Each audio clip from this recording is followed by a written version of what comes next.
सार नोंथांखौ आंनि जिबि ब्लग इउट्युब चेनेलाव बरायनानै लाबाय थांनाय समनिफ्रायनो नोंथाङा फरेन कान्ट्रियाव थांनानै ट्राइबेल माहारिनि थाखाय माखासे गोबां खामानि मावदों लोगोसे जोंनि क'क्राझार जिल्लायावबो ट्राइबेल माहारिखौ रैखा खालामनो थाखाय माखासे मेम'रेन्डाम आरो माखासे मेल मिटिं लानायखौ नुनो मोनदों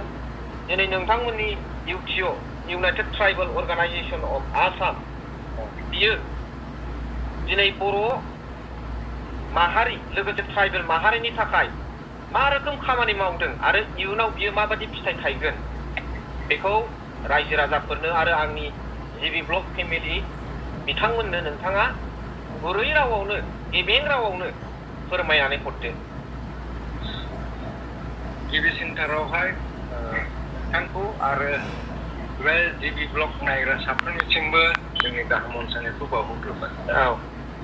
खोथाथ' नंगौ माने जोंनि बे संगठना इउनाइटेड ट्राइबेल अर्गानाइजेशन अफ आसामा बियो जोङो कनसार्ननिल' नङा बिराद जोङो फरेनाव थांनानै फरेन कान्ट्रियाव जों बेरायनोल' थाङा बेवहाय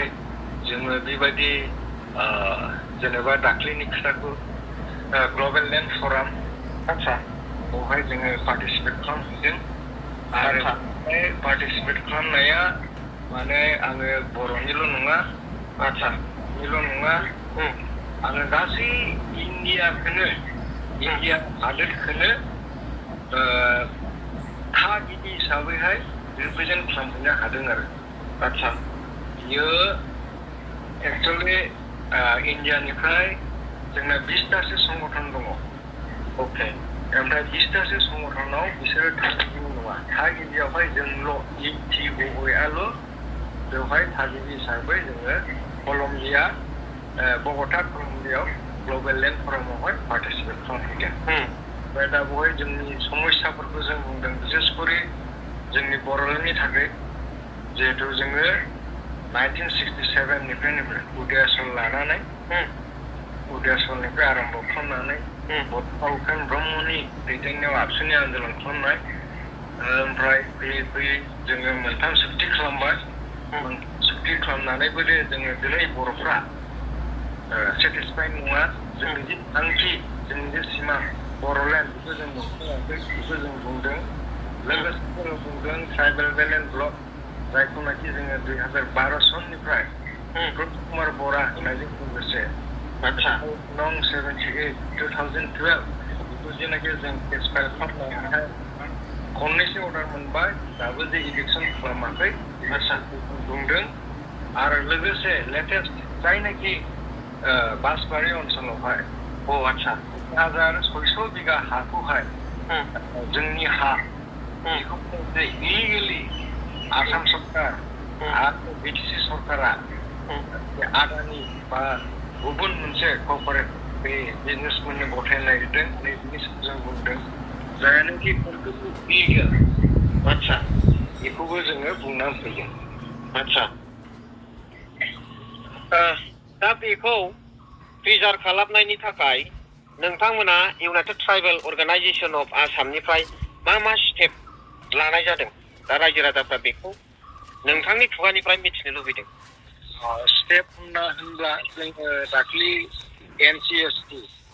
बे जाहैबाय national commissioner for scheduled tribe national commission of scheduled tribe बिसोरनो जोङो मोनसे मेम'रेन्डाम हरदों आरो बेखौ जोङो बिसोरनो हरनायजों लोगोसे आसाम आरो बिटिसिनि CEM बेनोबो जों हरदों नेक्स्ट समाव जोङो मोनसे निउस नुदों माने जायगाखौहाय बे बासबारि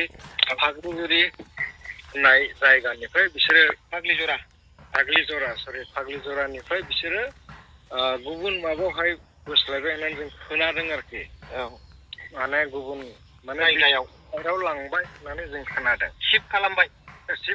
होननानैहाय जेरै बे नंगौलाथ' मोजांनि बाथ्रा खिन्थु नङाबाबो जोङो बेखौहाय जोङो लिगेल प्रसेसआव नांनायनि थाखाय जोङो बेखौ लाहार फाहार लागासिनो दं माने सरकारनि खोथाखौ फोथायनो हाया बिसोरो मोनसे बुङो मोनसे मावो थिग बेबायदिनो जायनि फलाव नै जोङो बेल्ट ब्लकनि थाखाय केस होगासिनो दं बेयो अलरेडि 2 times जोङो अर्डार मोननानै दं जे जेसेबांनाखि 47 ट्राइबेल बेल्ट एन्ड ब्लक दं इनक्लुडिं BTC आव जोंना 19टा ट्राइबेल बेल्ट एन्ड ब्लक दं दा बिनिफ्राय जेसेबांनाखि इलिगेल इनक्वेसार दं बिसोरखौ होखारनायनि अर्डार दंखायो नाथाय जोबोद दुखुनांथाव बाथ्रा दिनै बे अर्डार थासेयावबो जोंनि BTC सरकारा जों खोनानाय मथेब्ला बावखुंग्रियावहाय निउसावनो होदों बेखौ बावखुंग्रि समस्तियावहाय 153 जन नन इन्डिजिनास बिसोर जायनाखि इलिगेल बिसोरो दिनैहाय नन इन्डिजिनास बा नन ट्राइबेल बिसोरो हा होनायनि लाहार फाहार लादों आरो एलटमेन्ट जाबाय होननानै जों खोनादों आरो लोगोसे थिग बेबायदिनो बेंटल ओमफ्राय बे चिरां डिस्ट्रिक्ट ओनसोलावबो बेबायदिनो हा होनायनि बिसोरो पलिसि खालामगासिनो दं बेयो जोंनि थाखाय जोबोद दुखुनि बाथ्रा आरो बियो जोंनि थाखाय जोंनि आथिङावनो जोङो रुवाजों सौनाय बादि जागोन दाननाय बादि औ रुवाजों सौनाय बा दाननाय एखे खोथा थिग बेखौनो जोङो बिनि थाखायबो बावैसोनो जोङो नांगोन आरो बे कमप्लिटलि इलिगेल जिहेतु गुवाहाटी हाइकर्टआव बियो केस सोलिगासिनो दं ओमफ्राय अर्डारबो दङ खननै दा माब्रै BTC सरकारा जायानाखि आन्दलन खालामनानै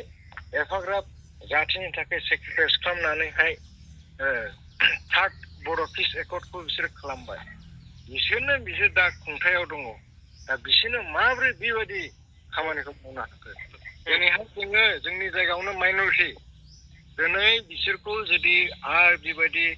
नन ट्राइबेल मानसिखौहाय बिसोरो जुदि बे हानि माबाखौ राइट्सखौ होयोब्ला जों गाबोननो आरो बांसिन माइनरिटि जाबावगोन दा बर्तमानाव एक्जिस्टिं EM हिसाबै फरेस्ट डिपार्टमेन्टआव मानगोनां रन्जित बसुमतारी बिथाङा दं दा बिथाङानो एक्जिस्टिं EM हिसाबै जोंनि ट्राइबेल बेल्ट एन्ड ब्लकनि माखासे हाफोरखौ रैखा खालामनायाव बिथाङा बेसेबां जाफुंसार हाबा मावनो हादों सारा बेखौ फोरमायनो हागोन नामा बेखौथ' जोङो मा बुंनो बे माबायावनो नुयो निउसफ्राव जों नुगासिनो दङ ट्राइबेल बेल्ट एन्ड ब्लकखौहाय जुदि सोरबा बे BTC सरकारानो नट अनलि फेरेंगा BTC सरकारखौनो आं बुंबाय बिसोरो जुदि ट्राइबेल बेल्ट एन्ड ब्लकखौहाय सनमान होयोमोनबा दिनै माब्रै बिसोरो हा राननो हाखो बियो एकदम इलिगेल ट्राइबेल बेल्ट एन्ड ब्लकनि आयना दंखायो प्लास बेवहाय गुवाहाटी हाइकर्टआव केसआ बियो सोलिगासिनो दं खननै अर्डारखौ जों मोनबाय ओमफ्राय लोगोसे बे फरेस्टआवबो जों नुदों फरेस्टमेनखौबो बिसोरो जुदि नंथारगौयैनो फरेस्ट डिवेलपार्स एक्ट 2006 नि आयेनखौहाय जेरै रेसपेक्ट खालामोब्ला मानो दिनै खालि बर'फोरखौल' बिसोरो इभिक्सन खालामखो फरेस्टनिफ्राय मानो दिनैहाय बिहारनिफ्राय फैनाय नेपालनिफ्राय फैनाय बा गुबुन गुबुन स्टेटनिफ्राय फैनाय बिसोरखौ दिनैहाय मानो इभिक्सन खालामनो हायाखै मानो खालि बर'फोरखौल' इभिक्सन खालामो दा बेफोरखौहाय जोङो जोंनि गासैबो जातीय संगठनफ्रा एसे सिन्था खालामनानैहाय जयैहाय खामानियावहाय आवगायनांगौ लास्ट कुइसन सार नोंथांमोना बड'लेण्ड आन्दलनखौ जे गोदानै जागायफिनदों बनसु एक्स बड' भलन्टियार फर्स लोगोसे नोंथांनि United tribal organisation of Assam UTO बे मोनथाम लोगो नांनानै जुथायै बड'लेण्ड आन्दलनखौ जे जागायफिनदों बियो मोगथां महराव बास्तबता रुपाव बेसेबां आसा खालामथाव बिनि सोमोन्दै फंनैसो नोंथाङा फोरमायहरदो आच्छा माने खोथा जाहैबाय 2020 सननि जेनाखि बर'लेण्ड चुक्ति बर'लेण्ड एकर्ड बेयावनाखि बे जोंनि जातीय संगठन जोंनि जेसेबां संगठन जायखौनाखि बिथांमोना माबा सुक्ति खालामनानै फैबाय जेरावनाखि बिसोर बुंदों बि सुक्ति पिस एकर्डआनो फाइनाल एन्ड कमप्रेहेनसिभ कमप्रिहेन्सिभ बे माबाखौहाय बिसोरो बुंनांफैदों आदसा नै बेखौहाय दा जोंनि जेनाखि एक्स भलन्टियार फर्स बड'फा उपेन ब्रह्मनि आमोलाव प्रेमसिं ब्रह्मनि दैदेननायावहाय जायखौनाखि बे एक्स भलन्टियार फर्स होननाय दादोंमोन बे एक्स भलन्टियार फर्सआ माने बिसोरो दिनैहाय बोराय बैसोलाबो एक्स भलन्टियार अल बड' एक्स भलन्टियार फर्स नाम लानानैहाय बे बड'लेण्ड जे जोंनो नांगौ बेनि थाखाय डिमान्डखौ बिथांमोननि दैदेननायाव बेवहाय जोंबो दं न' डाउट जोंबो हेल्प होदों जोंबो खोन्थायो दा नैबे माबाखौहाय जोङो दा आन्दलन खालामनो परिबेस गैथ'यैखाय जोङो बे मेमरेन्डाम होनायजों मिनिस्टारफोरखौ लोगो लानायजों माखासे खामानिखौ जों मावगासिनो दं बेनि मेन जाहोनानो जाहैबाय जिहेतु 2020 सनावहाय कमप्लिटलि बिनो फाइनाल एन्ड कमप्रिहेन्सिभ होननानै लिरनानै गारबोथेबाय नालाय सुक्तियाव दा नैबेखौ जोङो दानफिननानै माने मा बुंनो नागिरदों जोङो जोंनो बड'लेण्डखौ नांथारगौ ओमफ्राय बड'लेण्ड मोनाब्ला बर'फ्रा खुनु दिन माबायाव गैया सान्थियाव फैनाय नङा आरो नङा आरो जोंनि डेभेलपमेन्ट जोंनि थैनाय थांनायनि अनलि सल्युसना बड'लेण्ड सेपारेट स्टेट नैबेखौ जोङो अलरेडि दिल्लीयावहाय बेखौ जोङो अलरेडि लिस्टआव सोफानो हाबाय आरोखि गोजोननाय थाबाय सारनिसिम बेखिनि खोथाखौ रायजो राजाफोरनो फोरमायहरनायनि थाखाय आरोबाव नोंथांखौ आरो नोंथांनि चेनेल नायग्रा साफ्रोमनिसिमबो जोंनि गाहाम अनसायनायखौ आरोबाव बावहरबाय